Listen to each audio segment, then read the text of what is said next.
Let the Dogs Out, the podcast designed to help you enjoy life with your best friend without all the frustrations. Join us each week as we help families across the country do just that. I'm your host, Corey, and I'm joined by my co-host, Sally. And today, what are we doing, Sally? We're going to do a dog talk today. On what? Jumping up at people. So how to get your dog to not jump on people, basically. Everybody I talk to on the telephone tell me that their dog jumps. Yeah, that's one of the big things that people don't like their dogs doing, that they do consistently. So we're going to talk about, just overall like training philosophy, rewarding and correcting behavior, why dogs jump on us in the first place, and then how to actually fix it between it being like training alternate behaviors or ignoring behaviors or actually correcting the behavior. And we'll kind of go through those different things and basically do that with some other little additional notes and stuff. So that's what we got on the agenda today. Format wise, we've got Q&As, which is where you guys write in the questions, or I take questions people give me throughout the week and we answer them here on the show for you guys. Yeah. If you've got a question that you want us to answer on the show, you can reach out to Sally at wonderdogtraining.com. Yep, that'll work. So if you want to, you can send your questions there, or you can comment them below on whatever platform you're on, whatever episode you're listening to. We'll see the comments, and then we'll take the questions from there too. So if you got a question, you want to comment it, feel free. If you just want to comment on the videos at all and engage with us, we'd please love it. do. Shout out to Stafford, by the way, who is definitely watching this right now. He's a very loyal listener. Yep. So shout out to Stafford. He commented on the last one. We'll read out what he wrote here in a little while. Wonderful. Anyways, today's a dog talk, though. That's where we come on and talk about topics related to dogs, dog ownership, dog training, things like that. Yep. And today's is about jumping. We've done some interviews back in the day, so if you want to, you can go back on our feed and look at those. Or some of our highest viewed episodes that we have. I think on YouTube it takes the first spot and the third spot as two of the interviews that we've done. So, and then we're working on getting some more guests on the show for you guys. So we've got lots of ideas for this show. We do, yeah. And we keep little small steps, just working towards it. Yeah, baby and as they know, steps. if they watched the last episode, we just upgraded the studio in a huge way, and lighting and things like that. And it's crazy. We were just talking about where we started the show and where we're at now with the show. So, yeah. Neither of us dare look back on it just in case it's like worse than what we imagined. Yeah. But so much better. Well, guys, if y'all like the show, we ask that you subscribe to it and like the episode that you're listening to. The goal, and then if you get any value from it, you learn anything, somebody who has a dog and their dog jumps or your dog jumps or whatever it is, if you learn anything or you think it'd be valuable, share it with a friend or family member if you get any value out of the show. Just because our goal here, once again, it's really pure. We want to help people and give people that either don't hire us or can't hire us or just, or even in training. We want everybody to get the same info. And so we want to help as many people as possible get that training info and stuff like that. I'm petting Mia under the table and just found a tick. Bear with me. Oh, sorry, girl. I was trying to rip it off you. I'm sorry. She's like, do not pull me. Sorry, old lady. Now I'm obsessed. I got to find it. How do you know it's a tick? I can just feel it. There it is. I don't know what to do with it now. Just stick it on the edge of the table. What? No. Ew, that's disgusting. We'll dispose of it. I'm just going to finish my drink and then I'll just put it in the... Sorry, Mia. Okay, you've got to get out of here. You're messing everything up. No. You're not going that way either. Get out of here. Go on. Go on. Go lay down somewhere. Poor baby girl. Keep talking. Entertain the people. I'm busy right now. Well, you learn something new, don't you, every day? That he's just down there petting the dog and finds ticks, just like that. Well, I felt it earlier, and then I couldn't find it again. Oh, okay. And then I just found it. Mia has got the funniest reaction, though. If you pull a tick off of her, and then you put it in her nose and get her to smell it, she starts going like that. What does she do? I knew you were going to do that. And as soon as I did it, I was like, people can clip that. I mean, that's going to be on the internet forever at this point. So anyways, where I was at before I found the tick and pulled it off of my sweet baby, and she was not excited about it. So no, I heard her. Yeah. I'm sure they heard her too. I mean, the mics probably picked it up, but she squawked a little bit. Cool. But anyway, she doesn't have a tick on her anymore, so she'll be grateful. Maybe that's something advice-wise for people. Ticks are out there. Sure. So check your dogs. Yeah. Get a good flea and tick medicine. That's one thing, prevention. Yeah. But it doesn't stop them 100%. True that. So make sure you check them over. Yeah, absolutely. Harder with the darker fur dogs as well. Yeah, for sure. Absolutely. Anyways, but yeah, like it, subscribe it, share, all that kind of stuff. Yep. Well, catching up, you've been back on wheels. Feeling good? Been out of the house some? Yeah. Well, I'm still being chauffeured around because it doesn't Still have. working on getting the transfer, all the stuff. No. The hand controls. Hand controls. That's it, yeah. Friday. Yep. Friday That's she'll be it. back to Miss Then I'm Independent. free. Free as a bird. Yep. That'll be Target, get ready. awesome. Oh, yeah. We're coming for you. Royally. I haven't been to Target in months, so There it is. there it is. Yep. I don't have a ton of updates other than we had a crazy busy week last week, which was a lot of fun. We had a good busy week. Shot a bunch of stuff, new podcast we put out, and then just a ton of appointments with people and stuff like that. So on one of the future shows, we'll take some of the questions I got from last week. So That'd be but good. That'd be good. Crazy busy week. And then yesterday, I was like in the back of the building, which is where we're at right now, and I was just walking around. There's just dog hair everywhere. And because we clean the front really good, but we sweep in, we don't really have dogs back here very much other than like a sales appointments dog or whatnot. Anyways, I guess it's been, a couple days since we had vacuumed or whatnot. Vacuumed, yeah. And honestly, I'd be willing to bet like 90% of the hair back here was Mia's hair. Just leaking fur. Disgusting. And so yesterday, I got here a little early, so I did a bath on her and I blew her coat out and stuff like that. Yeah. And she's doing a lot better, not shedding nearly as much, but she's leaking hair, just disgusting. Probably took me like an hour to like bathe her and blow her out a couple times and stuff like that. Wow. But I'm sure she feels a lot better. I bet she does in this heat. Oh yeah. Yeah, for sure. But it's just so hot. I want to buy a better blower though, because I did blow her out yesterday, like I said, with the blower. And, and it went really good, but I bet a stronger blower stronger got even one? more out. Yeah. So God, I can't imagine what hair. it's on the list of stuff to save up for. Yeah. I think you're bringing him in for a bath sometime soon. I think next week is time for Sully to Yeah. be brushed up and Let's do nails it. cut, and he's ready. All right. Well, time for a show. You ready? I'm ready. All right.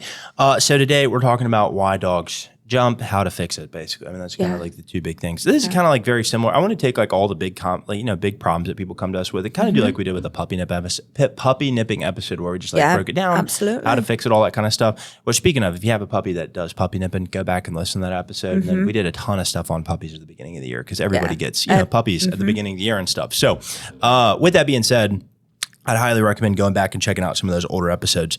But yeah, I would say first things first is just like, why do dogs jump in the first place, right? And just kind of putting yourself in the dog's shoes. Number one, if it's somebody coming home, let's say they've been home all day, somebody comes home or whatnot, of course they're excited to see us or whatnot, right? And I always interpret it as like, they want to come up and love on us, but they're like, you don't have to come up to me, I'll come up to you. Don't even worry about it, right? And so they start jumping on us, you get really excited and stuff. Some dogs are bigger than they realize, and there's a risk of them knocking at people over or scratching people, or if you're wearing, stockings to scratch you and tear or whatever it is, right? Or if they're muddy and disgusting. It's like there's a lot of reason we don't want the dog to jump, right? Yeah. But that's the big one. Another one is like, okay, well, like the dog doesn't jump on like us as a family or a couple or whatever it is, but he jumps on guests. Like, why does he do that? Well, it's like I also put myself in the dog's shoes. It's like, well, if I've been home all day, and then we've got somebody that comes over. It's the most exciting thing that's happened to the dog in a long time, like all day or maybe all week even, or, whatever it is. And so it's like, I want to like that's probably why he's jumping if I had to guess, Those are the main reasons. There's like other reasons that dogs jump too, but those are like the main ones, are just like love, excitement, things like that, right? And so that's why they do it in the first place, And it doesn't matter how old they are neither, does it? Yeah.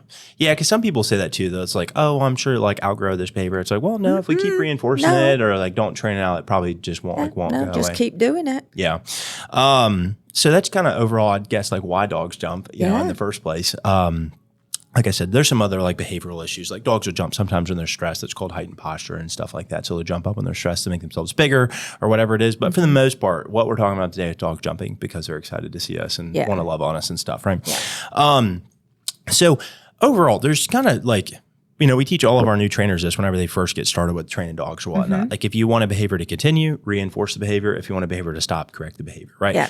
If we want to reinforce behavior, that means like, if you want a behavior to continue, reinforce it, right? Reinforcing behavior is basically adding a positive to the behavior, which increases the likelihood the behavior will happen again. If you correct a behavior, that decreases it's something the dog doesn't like, and it decreases the likelihood the behavior will happen again, right? So those are overall like our two things that we've got in our arsenal here. We can either like reward behavior or correct behavior, right? And so we're going to kind of talk about a couple different ways of different things that we can do today, right? Okay. Sounds good. But the big thing to know, is like with rewarding particularly, you can unintentionally reward jumping without knowing it, right? So it's like if the dog's jumping and we want him to stop, we're like, stop, stop, stop. And we're having fun with it or whatnot. It's still more rewarding than like the stop is or the no or off or whatever word you're yelling at the dog or whatnot, right? Yeah. Jumping is also one of those behaviors too. It's like the dog's having fun while they're doing it, right? So we have to teach the dog like don't or do something different, basically. Yeah. But those are like the two things we have in our arsenal: rewards, corrections. Yeah. So I've got a big list. I don't know how many it's going to come out to be, but like how we can like train the dog to not, right? Yeah. So there's kind of two big schools of thought, I guess, here. It would be like a train and this you're kind of in the same category, but like train an alternate behavior or ignore the behavior. And then the second big category would just be correct the behavior, which would be like stopping the behavior, right? And then from there, following up and training some sort of alternate behavior or rewarding a good behavior or whatever it is. But those are kind of like the two big schools of thought. It's like train alternate behaviors or ignore the behavior. And then the second category would be correct the behavior and actually stop it at its root, right? So, or maybe a combination of both. Anyways, the big one that you'll hear a lot like on the internet, if you're reading like or watching YouTube videos and like, how do I get my dog to stop jumping? Or you're researching it or whatnot. A lot of them are going to say, just ignore the behavior. So like ignore your dog when they're jumping, ignore them when you first get home till they kind of calm down some. If the dog's jumping on you, just turn your back to the dog, things like that, and just let the dog jump and then pay attention to the dog when the dog's actually not doing that, right? Yeah. Overall, I'd say that might work. If your dog's really hyper, probably won't, because the dog, like I said, it's going to be more fun to jump than be ignored by you, right? So if the negative of you ignoring the dog doesn't outweigh the positive of the dog jumping on you, it's probably not going to work, or it's going to take a really long time to work. Not saying it doesn't work, because it probably does work for some dogs, but it's a very slow approach. So I'm not saying it doesn't work, but those are some things that you could do. That would be ignoring behavior first and foremost. It's just if the dog's jumping, we ignore it. We don't pay attention to the dog till the dog gets like a little bit more calm, so to speak, whenever we finally do get home or guests come over or whatever it is. And then the third one would just be like turning your back on the dog, right? That would be kind of the ignoring one. So we've kind of checked that box. That all make sense? Yeah, absolutely. Any comments before we move on? My thing is, if it's, say the dog's been left all day, you've come back, they're excited, they're jumping up, you turn your back on them, ignoring. But then when you go to give them attention, wouldn't that put them back to wanting to jump on you, because now you are giving them the attention? I think so. Like I said, this is more hypothetical to me, because it's like, I don't really think it works. Like if a client was telling me like, oh, I've been like trying to ignore it, and it's like, he's not stopping jumping, I'd be like, yeah, it makes sense to me. So this is more hypothetical. I'm just like, I'm checking all the boxes of different things you could do. Oh, absolutely. But I'm thinking if, you can ignore them you initially. Walk in, they get settled down, and then you finally go, hey, buddy. And they're excited. And they're like, oh my God, they're finally, let's do it. Again. Yeah. That makes a lot of sense. Yeah. Like I said, that one's more kind of hypothetical to me. Yeah. I don't really think that works very well. I'm not saying it doesn't work for some people and some dogs. I'm just saying it is a way that you can do it. Right? Absolutely. That's the goal, is just flush out all the different ways you can, not all, but a lot of different ways that you can train your dog to stop jumping. Right? Yeah, gotcha. The next big category I'd say would be like train alternate behaviors. And then we'll get to like kind of my big one, which is like just stopping the behavior altogether, right? Yeah. But training alternate behaviors. So, and this is a lot of things that you'll read online too. And it's like, okay, like you could teach the dog to just like sit and await to be petted or whatnot, right? You could train the dog to go to place whenever people come in or you come in or something like that. And then the third one would be isolating the dog, which I guess you could argue would be like a punishment for a negative behavior, right? If you're too hyper, you got to get put up, right? But yeah, for that one, instead, let's just stick with like the teaching the dog to sit to await petting or placing the dog until the dog's calm, right? Or until we let the dog go see the person or whoever it is. Overall, I would say those are fine, but it doesn't really solve the root problem, which is the dog jumping. It's training an alternate behavior. And a lot of times whenever you read this, this is more going to be on like the positive only side of dog training, which is like, oh, let's just train the dog to do an alternate behavior, which is fine. And if you can, awesome. I think that's fine too. Like I said, my preference would be like correct the behavior and then get the dog to do something else, right? Or correct the behavior, then reward the dog for doing the right thing. But overall, I mean, teaching the dog to sit or go to place is fine. I will say, in my experience, it is very tough to get a very excited golden retriever that's 2 years old to just sit there and await for the dog for the person to pet them, right? So it's like, because like, it's kind of the same thing that you were just asking about. It's like if I ignore the dog and then I get excited to see the dog or whatnot, isn't that going to recharge the dog up all over again, right? So it's like, okay, so I've got this golden retriever sitting right in front of me. He's 6 months, he's a year old, whatever it is. He's very hyper. He loves people. He's excited. And he's just sitting there and he's just He's just charging those batteries, isn't he? Ready to so go. then it's like once we finally, he's like sitting, he's being a good boy. We finally do bend down to pet him. He's like, oh my God, they gave up. And then like jump. Yeah. That's my experience with like trying this behavior, right? Or training the dog to place or whatnot. Like I said, if you come in from work, like let's just use like a husband and wife couple, right? Wife's been home with the dog most of the day. She works from home. Husband doesn't. He's out working. He comes home at the end of the day. The dog's been with the wife all day. It's like, Dad getting home from work is the most exciting thing that's happened today. So you could try placing your dog, but it's like when Dad comes to the door, unless you're really strict about making the dog place, and like very disciplined with that until you free the dog to actually go see the person, it's going to be very difficult for like the average person who doesn't have the wherewithal to be like, no, I'm making the dog stay until I tell the dog to get up. It's going to be very difficult for that person to get their dog to place and stay.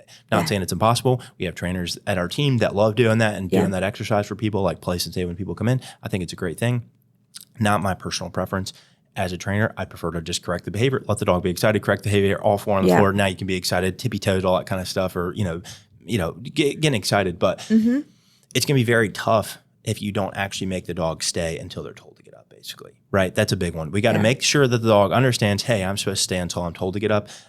This is, like I said, in my experience, a tougher thing to teach dogs, but it would be an example of training an alternate behavior to like get the dog to not do something. Like not jump on somebody. But they actually don't understand that it's because of the jumping, do they? Probably not. I don't think they make that connection. They can't make. That's what I'm thinking. I'm like, so you put them into now. I will say, if you like, let's say hypothetically, they're on place. Then you let them go. They start jumping on the person, and then you make them go place. I guess you could see that. You could argue that that is like a tiny form of isolation, so to speak, which would then be a punishment or a correction because of a negative behavior, right? So it's like, hey, if you're going to be jumping, you've got to go lay down, right? Or go sit on your place. That could be isolation, which could be argued that that's punishment. But if you just start with the dog on place before your husband gets home from work, and then he comes in the door, I don't think the dog can make those connections. No, so that's what I'm thinking. But you could argue that if you came in, dog jumps, then you put the dog on place, that'd be like a form of isolation, which is then a negative, which would be correcting the behavior to say, hey, if you're jumping and you're being too hyper, you got to go be alone, right? Which would then hypothetically, discourage the behavior from happening again in the future, right? That's kind of the idea. Anything else on that I can one? understand that one. Yeah. I mean, another one for training alternates is just like, don't let your dog see people, which is no fun. It's like, but you could just put the dog up, if you had people over. And if you had like a big party, like you're entertaining a lot of people from work or something like that, and your dog's crazy, you don't want them. I mean, I would say just train the dog, of course. But if you are doing that and you don't want the dog to jump, you can just put the dog up, hypothetically, I guess. That'd be isolation, which is, I guess, a correction for a negative behavior. But it's more just ignoring it because you're not really getting at the root cause of the problem. Yeah. But dogs are such social creatures. They want to be around people and family, don't they? So unless you, like you're saying, teach them that we don't do this, they're going to continually do it. Probably. Yeah. And that'd be my experience. The next one would be, I guess, what we teach people for the most part, unless we've got a trainer that's teaching the dog to place and stay when people come in, like Courtney from Texas, they like doing that a lot, like teaching the dog to go lay down and stay. That's fine. Like I said, no problem with that, no beef with that.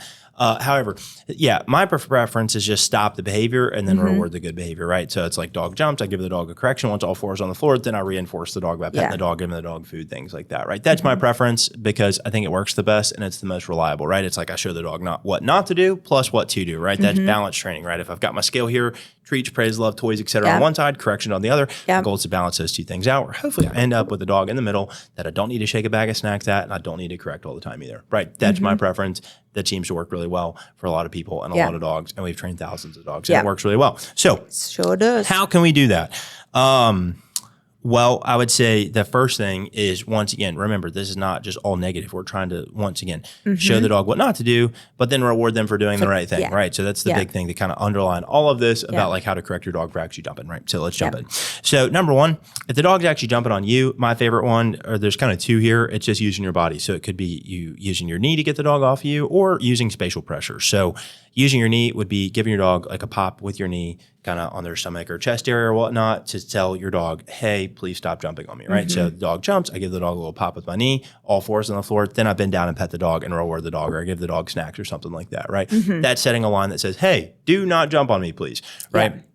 Another kind of foundational thing I wanted to add in before we don't go too much further is during all this, when you're correcting the dog, you want to use words like no, stop, off, whatever command you want to actually use to teach the dog. You want to use those things as a way to tell the dog, hey, I'm marking this behavior as negative. Please don't do this. Yeah. And then once again, we want to reward the positive behavior, but the correction piece. So like I said, the kind of foundational principles here is like correct the negative behavior we don't like, reward the positive behavior we do like, right? During the correction piece, you want to use your voice to pair a command with no, stop, off, whatever word you want to use, right? I'll just use no. No is a very good general, like, hey, don't do that. If you're about to do it, don't. If you're doing it, stop, right? That's what no means to me in the context of dog training. So I would say that would be a big one first. The next one would be like whenever you're using your rewards, there's not necessarily a command for this, but just use your voice. Get excited. Good boy. Pet the dog. Give the dog treats, toys, love, things like that, right? Once the dog's actually doing what we want them to. Okay, now that we've got all that out of the way, like the kind of foundational stuff. So we were talking about using your body. So one, you could use your knee, give the dog a little pop on the chest to say, hey, please get off me, right? So I give the dog a pop, I tell him no. Once all four is on the floor, you probably have to run through this a few times, right? Yeah. I also kind of tailor, I mean, you could say this is another kind of foundational thing for all this, but I tailor like the level of correction to the dog, right? So if it's like a dog that's very gently jumping on me, I might use my knee to kind of gently scoot the dog off. And once the dog's all four on the floor, I'll give the dog like a pet and a love and attention and stuff, right? If the dog's going really crazy and I'm like, he's huge, yeah, I might use my knee and kind of pop the dog a little bit harder to like set a line, like, hey, don't do that, right? Yeah, that's it. So I tailor the level of correction to the dog, right? Or what the situation is. Because if it's like, if I've got a dog on a leash, which is where we're headed next, and it's like grandma comes over or whatnot, I don't want to correct the dog 7 times. I want to tell him once, don't jump on my grandma, you know, that kind of thing, right? So I tailor the level of correction to the dog too. Gotcha. Anyways, so we were talking about using your body. So that's the knee one. Push, pop, things like that with your knee to get the dog to get down, right? The second one, spatial pressure. This is just like kind of walking into the dog. It's really hard for dogs to jump and be walked towards at the same time, right? So if like, and this would be more like, I wouldn't say aggressively walking, but like taking intentional steps when the dog's jumping, right? To get the dog to kind of like backpedal a little bit and then get all 4 on the floor, right? Yeah. So once the dog's actually on the floor, so they're jumping, start walking towards them while they're jumping up on me. They kind of have to backpedal so they don't fall over backwards. And then once all 4 is on the floor, I reward the dog, right? Say the same commands, no, stop, off, whatever it is, reward the dog when they're doing good. Consistency. But I start walking towards the dog to say all 4 on the floor, right? Because like I said, it's tough for a dog to be jumping up on me and being me walking towards them at the same time, right? Yeah. Brief asterisk. We just signed up this Great Dane last week named Toothless. He's very cute. He's had mouth cancer, so he had like a third of his bottom jaw removed. So his tongue just hangs down out of his mouth. He's very cute, and it's really funny too because he like tries to. Did I talk about him on the last podcast? I think you did. Yeah. Okay. Anyways, when he jumped on me, he was literally, his head was above my head whenever he was jumping on me. Like he's huge. He's so big. He's 12 months old, something like that. Oh my and literally gosh. jumped up. His face is like right here. I'm like, oh my God, this dog is huge. He's so big. Yeah, and it's not like you're 5 foot. No, I know. I'm 6'5". Yeah. And so whenever he's jumping on me and he's like right there in my face, I'm like, oh my God, this dog is huge. Because normally whenever we meet Great Danes, it's like, 6 months, 7 months, something like that. So they're big, but they're not that big, Yeah. And then when I walk in, they're holding them back and I'm like, I hope to God this dog's friendly because if he's not, we've got a problem on our hands. We're going to be tangling. So fortunately, he was very friendly. But yeah, when he jumped on me, he literally ran up to me, jumped up straight away or whatnot. And that was like one of their big concerns was the dog's jumping.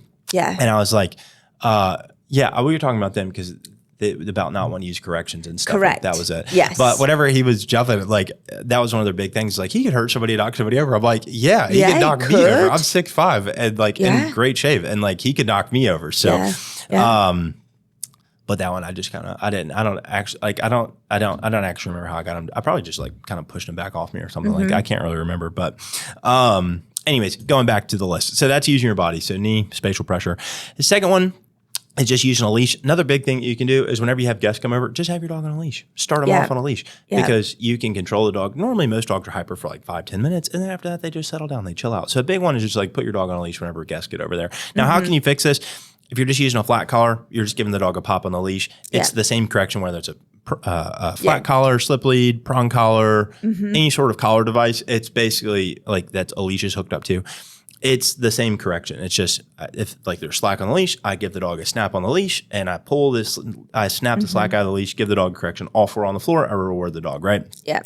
The main tools you're going to use for this is going to be a flat collar, slip lead, or a prong collar or something like that. There's other collars. Not harness. Yeah, and the reason for that is because, the reason we don't use a harness is because if I give the dog a pop on the collar and it's on their neck, I can control where the dog goes. So I can even pull the dog down, steer the dog away, things like Yeah. that. If the leash is hooked up to a harness and I give the dog a leash pop, sure, it might work. But I have to move the whole dog if I want to pull the dog down, right? And so I don't want to have to move the whole dog. I just want to be able to steer the dog's head, right? Yeah.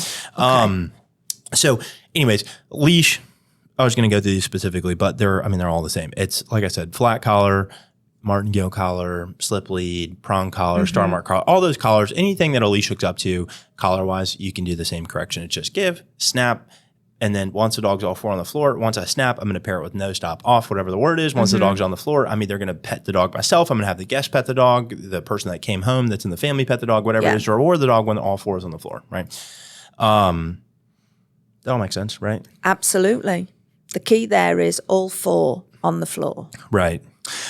Next one would be also using a collar. This would be using like a remote collar. And so giving the dog a correction on the remote collar. Remote collars mostly have like two functions, vibrate and stem on the collar, right? Vibrate, of course, being like vibrate, like your phone vibrates in your pocket. Stem being like a TENS unit, basically. It just gives the dogs like a little muscle twitch, basically. And those levels go up and down. The vibrate's typically going to be the same on most collars. Yeah. I would say, now I wouldn't start with this. I don't want to get all into how to train your dog on a remote collar, but I wouldn't just start by throwing a collar on your dog and correcting your dog for jumping on people. I want to condition the collar properly, teach the dog to actually like and enjoy the collar first and foremost. So we pair it with like food, going on walks, playing with toys, fun things, right? First and foremost. Then I want to pair it with something that's fun, like recall and things like that. So that's how I start by implementing the collar, conditioning the collar and things like that. Then from that point, then I'll layer it in to use it as correction. So that's my preface on remote collars. Don't just buy one off Amazon. Don't buy a cheap one. Don't buy an expensive one and just throw it on your dog and start buzzing them for like jumping off. That's not how we do it. Because I don't want to, buzz the dog while they're jumping on somebody and then they've got this weird thing on their neck. So now they're just scared every time the collar goes on or they get scared around guests. I don't want to do that. I want to implement the collar properly. So that's my kind of asterisk here on using remote collars for teaching your dog not to jump. Okay. That being said, if I train the dog and the dog's a little bit more sensitive, I might use the vibrate function on the dog to kind of give the dog a little vibrate to say all four on the floor. If the dog's jumping, I might use the stem feature on the collar. Same concept. Dog jumps, I either vibrate or stem the collar. I say no stop off, whatever command I'm using. Then once all four on the floor, then I'm going to reward the dog, right? Going back to kind of titrating the level of corrections, right? So I want to like turn up or down the correction based off the dog and the situation, right? So once again, if it's grandma, I might use the stem on a little bit of a higher level than like, let's say the collar's on like 15 out of 100, right? If the collar's on like a 15 out of 100 and I want to like be consistent, then sure, I might boop, boop, boop, tap on the collar to get the dog off four on the floor. But if it's grandma, I might go up to 20 to tell the dog like, hey, I really this mean is like, serious yeah. business. And like the difference between 15 and 20 is very minimal. Like you can barely feel it. But, I might go up a little bit on the collar just to tell the dog, hey, please stop. Don't do that, right? Yeah. So I'm going to turn my level of correction up or down depending on the dog and the situation and stuff. So it's kind of up to you and your trainer to help you kind of figure that out basically. But if the dog jumps, once again, vibrate the collar or stem the collar depending on the dog and the context and things. And then I'm going to pair this correction with no stop off. And then once all four is on the floor, I'm going to reward the dog with treats, praise, love, toys, etc. Right? That's the idea. Yeah. All making sense? Making lots of sense. You got any comments or questions on that one? I don't think so. All right. Next one. These are all just some other little like miscellaneous things you can do. One, noisemaker. I was meeting with a couple last night, young couple, and they've got two dogs. They got two dogs, different litters, like a day apart from each other and whatnot. And they've got a lot going on. And they're struggling with like their dogs are playing too rough and they just can't separate them whenever they're actually playing and stuff like that. And I was talking about how you could use noise to like snap the dogs out of it so you can actually talk and get the dog's attention and stuff, right? Yeah. And it's the same thing here. So if your dog's jumping, they're excited. They're kind of like locked in on like, I want to jump on this person. I'm excited to see them, right? So they're ready. They're getting excited. They're gearing up. They're ready to jump, right? And then they do jump. So how can I snap them out of that, but also kind of give them a correction and say, hey, please don't do that, right? Yeah. Noisemaker. How do I make a noisemaker? There's a few. You could put pennies in a can. You could put rocks in a bottle. You could get some pet corrector spray, which is just like air in a can, basically. Yeah. And it just makes a loud noise. The goal here is we just want to like pair the loud noise that the dog ideally doesn't like too much with jumping up on somebody. So the dog jumps. I say no, shake the can of pennies, shake the rock bottle. I spray the air spray. It's not spraying it at the dog. It just makes a loud noise. It just makes like a it's like keyboard cleaner that's a little bit louder, basically. Yeah, it just makes a hiss noise, doesn't it? Basically, pretty much. So dog jumps. I say no. apply that correction. And then once the dog's all four on the floor, then I reach down, pet the dog, have the guest pet the dog, whatever it is, right? You're kind of picking up the idea here. It's the same concept, It's the depending same on, it's just concept. like, how do we actually communicate this message to the dog, right? Yeah. That's kind of the big idea. How do we actually communicate this message to the dog? And so there's a number of different ways to communicate that to the dog, depending on your level of, what you want to do with your dog, I guess you could say, so to speak, right? Yeah. Next one would be, I guess, any follow-ups on the noisemaker thing, or is that it? No, I suppose people could use any noise because you're just breaking that focus, aren't you? Yeah, I mean, you could clap, you could Clap, whistle, whatever. I mean, you'd have to have a really loud whistle. Well, I meant with a whistle. Down a whistle. Try it again. Sure. One more time. No, I can't now. I can't whistle on a good day. You asked me for me as flea face, so I was like, I figured I'd get you back with the whistle thing. Yeah. But it's just a noise to stop that focus. And then you go in with Sure. words, yeah? Yeah, I mean, hypothetically, you could do any noise. I mean, if you smack the table, you could, whatever. Next one would be like using like a squirt bottle or something like that. Some dogs really hate water. Mia loves water if she's going to jump in a pool or a pond or it's raining or we're playing tennis ball or something, loves water. But if I squirted water, she would be like, yo, what is that? What the heck? Yeah. The other day, I was letting her in the house and I was holding a water bottle and I had my hands full. So like the water bottle was like in between my arms or something like that. And I guess I didn't put the cap on all the way. So it's like slowly leaking on her or whatnot. Like 3 drops of water, literally like 3 drops of water. You were She literally drowning her, weren't you? backs around me and goes to the other side of the door so she can get in the door on the other side where she's like nice and She's dry. And I'm so like, smart. it's only a few drops of water. What are you doing? You're being a baby. She's like, no. Yeah. It's wet. Anyways, but you could, so same concept. No, like I said, we're putting together a pretty clear picture here. But dog jumps, I get my squirt bottle, say no, spray the dog. Once the dog's down, I give the dog a reward, basically, of some sort. Pet the dog, give the dog attention, reward the dog, whatever it is, right? And then the last one would just be isolation. So this would be like, let's say you're trying this or whatever it is, and like some of these different methods, it's not really working for your dog, still jumping anyways. Number one, I would say, if you're trying all this stuff and it's not working for you, call us or call a trainer because that might help out quite a bit. I think so. But if you're trying it and it's still not working, you could isolate the dog. So this could be going back to putting the dog on a place bed if your dog actually stay. But if you can't get your dog to not jump, it probably won't stay either. But second one, put your dog outside. So put them in the backyard or something like that. Put them in a crate, put them in another room, something like that to isolate them to say, hey, when you settle down, you can come back out, right? Isolation away from the pack is a form of punishment. So, and I guess the reward here would just be freedom. So being able to be back out and be around the people. See, my thing with that is as soon as you give them freedom again, they're going to be excited, aren't they? Yeah. Especially the younger dogs. Oh, for sure. Yeah. I mean, I kind of like, people sometimes come to me with this dilemma of like, he's bad, so I put him in the crate, but when I let him out of the crate, he's bad. And I'm like, it's the feedback loop from hell, right? It's like, okay, I put the dog in the crate because they're bad. Then I let the dog out of the crate. Dog's hyper because it's been in the crate. Now it's being bad. So now that it's being bad, I put him back in the crate, let him out of the crate. Then, Vicious it's just circle. yeah. And so anyways, in that context, I'd probably say, yeah, exercise the dog. That's another big one. We talked about this on our Christmas podcast and Thanksgiving show or whatever it was, but it's like, how do you get your dog to not jump? Exercise them before people come over. Yeah. That's a big one. Get rid of some of that energy. Get some of the excess energy and stuff. Yeah. Burn some of that out. Yeah. Do I talk fast? Yeah, you do. You've always talked fast. I feel like this would be tough to listen to at 1.5 speed. It'd be like double speed for somebody else. It'd be like, I'm already talking at 1.5. Yeah. So if they did that, it'd be like double. Okay. 2 speed. Really. So why are you talking so fast? I don't know. I just get excited. I want to help people with their dogs. You do. I'm enthusiastic about helping people. He is. Very enthusiastic. Very enthusiastic. Well, that's pretty much it. Kind of recapping all that. So we've got 2 things we can do. We can reward good behavior. We can correct bad behavior. We talked about why dogs jump on us. They just love us. They're excited to see us, right? And then we've got 3 kind of big buckets, or 2 big buckets. We can either train alternate behaviors or ignore the behavior, or we can start working on stopping the behavior altogether, right?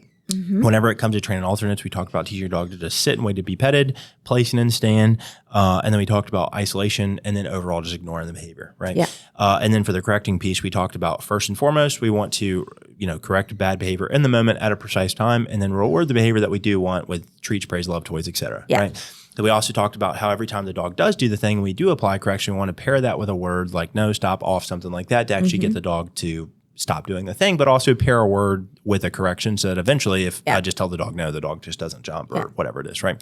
Then we also talked about too, like, tailoring your level of correction to the dog, right? So I turn the corrections up depending on the dog, the context, the situation, things like that. And I turn the corrections down depending on how the dog is doing, right? Yes.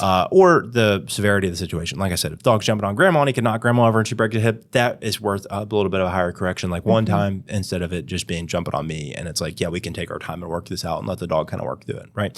So those are kind of the big foundational pieces that we talk about. And then we talk about using our body, whether it be knee or spatial pressure, using a leash to give a dog the correction, remote collar, using a noisemaker of some sort, squirt bottle, and then isolation lastly as a punishment to say, hey, please don't jump, right? And once again, dog jumps, correct the dog, reward the dog when they're doing good. Yeah. That's it. Consistency. Plane is landed. Be firm. You don't have to be overly aggressive. Yep. That's it. Okay. Here's the spanner in the works. So. The what? Oh, that spanner's a wrench. Okay. Like tossing a wrench in the gears. Yeah, that was my British coming out. People. We're all learning, people. Okay, so you taught Sully that he can come up on me. He can jump up because it's easier for me to attach his and stuff, things. So he knows that if I invite him up, that's a good thing. Right. But it's not to jump up at other people. And he doesn't. He doesn't. Yeah, no, he's all four on the floor whenever he greets people. He's actually doing he's literally spinning in a circle on the floor because he's so excited. He spins because he knows he's not allowed to come up. And it's funny, whenever I come over, he spins and pees at the same time and just rolls in his head. You're the only person at the moment who he does excited pee-pees Real for. problem. Yeah, I mean, I think there is some dog trainers would disagree with me, and that's okay. But I do think there's a context for being able to teach your dog to jump if you want them to jump. So it's like the rule is all four on the floor whenever you greet me or other people. But if we like tap on our chest, you can jump up, right? Because Mia does that. Mia doesn't jump on me. Like, even if she did, I wouldn't really care. But she doesn't. Yeah. And then, but if I tap on my, chest or whatnot, she'll jump up on me. Yeah. So it's fine. Yeah. There's context for it. There are contexts for like allowing your dog to jump up. Yeah, if you want to. And it may be you are an owner that doesn't care that your dog jumps up, but you don't want them jumping on other people. You don't want them jumping on other people. Yeah, we hear it all the time. People say that all the time. They're like, I don't care if the dog jumps on me, but I don't want them jumping on other people. Okay, great. Be consistent. Consistency. That's the name of the game, Sal. It's the name of the game. All right, we got a segment. Go ahead. I've got a feel good. You got a feel good. I've got a feel good story. Actually, real quick, before I forget, let me read one of Stafford's comments. Oh, okay. We actually got 3 comments on the last video. Okay, what did we get? Number 1, somebody named Corey McDaniel 3818 commented and said, new lighting is looking good. I wonder who that is. Somebody impersonating this Corey McDaniel? I don't know. Possibly. No, it was you. You don't know that. I do know. You don't know that. I do know. Okay, tell us another one. Stafford said, welcome back, Sally. Yay! Thank you, Stafford. She's back. I'm back. And then Stafford also says, timing is the key with collars. Once the dogs get into, quote, crazy mode, it's too late. And I agree with that. I forget what we talked about all in that episode, to be honest with you, but I agree with that statement. Yeah, Stafford's dog used to go crazy. Yeah. Hopefully doesn't go crazy anymore. Yeah. But used to go crazy and be reactive and stuff like that. So yeah, and that is true. You want to like, if we can catch behaviors before they get to, like, I always say, like, what his dog was doing, reactivity is like a scale of 0 to 100, right? There's a lot of behaviors that happen from 0 to the point where the dog's like full freak out mode. And we've got to see those, learn how to see those, and then start correcting those at like each baby step along the way. So we can work the behavior down from like 100 to 80 to 60 to 20 to 0, right? Yeah. That's the idea. Yeah. So yes, I agree with that. You do not want to get the dog into crazy mode or allow them to. You want to start talking to the dog way before crazy mode even starts to actually get the dog to listen to us, right? That's kind of the big idea. Now a segment. I thought we got 3. That was it. Oh, well, those were the 3. I thought it was 3 different people. Okay. This is a feel good because we've got lots of older dogs. Okay. And this comes from New England. And this lady has an elderly chocolate lab. Okay. Who is having some like... We just signed up the cutest chocolate lab yesterday, by the way. They're just a breed of their own, aren't they? The chocolates. Very cute. Very good. But anyway, as the dogs get older, you know that they slow down, they have joint issues, mobility's not so good. Right. So this lady takes her chocolate lab for a ride in the car every day. Sounds like my mom with Charlie. Yeah. So she says, and she does it just so she has a good day. Oh, that's awesome. I know. So she asks her, and the dog's name's Lucy. She said, Lucy, do you want to go for a car ride? And apparently she perks up and she barks and is excited. So she's carefully lifted into the passenger seat, and she has the window partially down so she can put her head out if she wants to. And they go for a nice drive so she can look out of the window. Aww. And then she said that's the way that Lucy gets her stimulation without being over, without over exertion. And it helps her cognitive health. Aw, that's sweet. Is that not the cutest? That's cute. That's very sweet. So if you see a chocolate lab wandering around somewhere in a car, that might be Lucy. Might if you're be in Lucy. New England. Yeah, might be Lucy. I thought that was such a lovely thing. Because sometimes you think they're elderly, so you don't really do much with them and they're in the house, but take them for a drive. Yeah, that's one thing my parents do with their dog Charlie every day. They take him on a ride. Charlie after goes work. for a ride. Yep, every day after work. Yep. Yeah, I think it's when it comes to older dogs, it's like, and I've noticed this myself too, it's like my expectations of Mia will go down as she gets older or whatnot. And it's like if I don't watch it, then it's like we'll just stop doing stuff. Like for example, going to the park and throwing the tennis ball. It's like, well, if I just stop doing that because she is getting older or whatnot, then we just never do it. That's not really making sense. I'd have to put my thoughts together a little better on that. I think what you're saying there is instead of her running 20 times for the ball, maybe you just do it 10 times. Right. And then you lower it to maybe, bring it down. So she's still got that stimulation because she loves. And also, could you imagine not taking her in the truck with you? Yeah. She loves going riding with Dad in the truck. Oh, yeah. Yeah. So you'd have to pick her up and pop Yeah, her in. it's wild watching your dog get old on you. Anyways, I think we did a good show. I think so too. All right. You got anything else? Lots of good information. Yeah, there. this will be a good staple episode. We'll be sending out to people pre-appointments and stuff like that. I don't think I've ever spoke to anyone that have not said my dog jumps. I have before. But the ones that say that it's not a problem, they either do it to them and they're okay with it, or it's pretty much getting better. Yeah. But I would say a good 99% of most of the people that call are us like, dogs jump, oh, my they don't dog like it. jumps. Yeah. Even when they're out, it's not just at the home as well. Yeah. If they're out and about and they go near somebody, absolutely, up they go. Yep, they sure do. Yeah. Okay, well, gang, that's it. We appreciate you guys for listening with us till the end. If you enjoyed the show, we just ask that you like the episode, subscribe. If you want to, comment, and we'll talk to you back and forth. And then, the big one, though, is just if you got any value out of this, you learned anything, somebody has a dog that does jump, feel free to share the show with them. That'd mean the world to us. It helps us get the message out and things like that. So that's pretty much it. Yeah, if there are any topics that you want Corey to cover in a dog talk, drop it on the show. Let us know. Drop it on the comments or send Sally an email. Free information, people. Yep. Alrighty, guys. Thank y'all so much. We appreciate y'all, and we will see y'all in the next episode. Time. Yep. Yep. Bye. Bye.